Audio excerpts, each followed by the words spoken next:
right, so my name's Whitney Mongé, and I'm going to tell you my story about busking in the Pike Place Market. How many people here have been to the Pike Place Market?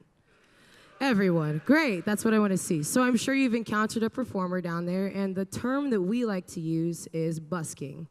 A busker is a person who performs in public for money, and we have many names: street performer, troubadour, or my favorite, attention whore. So you're probably wondering, how do you get this profession? I moved to Seattle in 2008, and I lived in this place called the Stewart House, which is in the heart of the Pike Place Market. And I would listen to performers day in and day out playing outside of my window. And I've been playing music for over 10 years, and I didn't think I was any good. So I finally went down and had the courage to ask a performer, and I said, hey, how do I become a busker? And he said, well, all you need is a permit. And I was like, wow, that's easy. So I went down to the Pike Place Market office and purchased a $30 annual permit. And in turn, they gave me a pass, and they showed me where all the spots I could play and a rule book of what I can and can't do. So right now I'm going to tell you just simple tips that I've learned to be successful at busking. One thing I want to emphasize is spot location. That's like probably one of the most important things. Although there are 15 spots you can play in the market, there are really only 3 that you will make a lot of money at, and that's Starbucks, the Bridge, and where they throw the fish called the Clock. And the reason being is because these spots are covered. Exactly, and it's because of the weather in Seattle. It rains a lot, so if you have a rainy day and you're in an uncovered spot, you won't make as much money. Another thing that I've learned is to dress the part. This works in many facets of life, but specifically in street performing, it's important to wear your Sunday's best. And you know, something that I've learned is to have merchandise, have a nice case display, look like you're ready to make money. I can't tell you how many times I see performers down there with a closed case. It's very strange. But have a case open, have CDs, if you have t-shirts, sell them. And then something that I like to do to keep myself on my toes is to learn new songs. Do not play Stairway to Heaven over and over again. It will not create a lot of tips. So yes, exactly. It's very important to play songs that the crowd knows or things that mean something to you.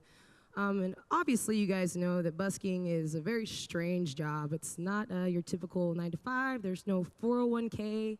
There's no retirement plan, and it's very inconsistent. In fact, that's the only thing consistent about it is inconsistency.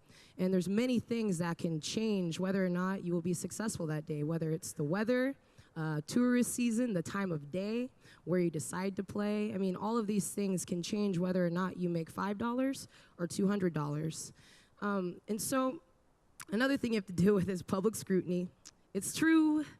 Most of the time, the tourists that come down to the market have never seen a street performer in their life, and the people that they have seen are normally homeless. And so a lot of the times people will underestimate you and think that you're kind of a loser, and this is your last resort. And it's true, they really do. So, I mean, you have to have thick skin to do this job. It's very difficult to make a difference. And then another thing, if you play drums, if you play trumpet, or if you play keyboards, or you have a big band, you cannot play in the Pike Place Market. I am sorry. It's a restriction. You can play anywhere else in Seattle, but the Pike Place Market does not allow it. And lastly, busking is professional. It's a professional gig. It's not American Idol where being bad or, kind of knowing what you're doing will get you famous. You have to have a skill and a craft. It's definitely a professional job. In fact, one of the oldest professions that there is.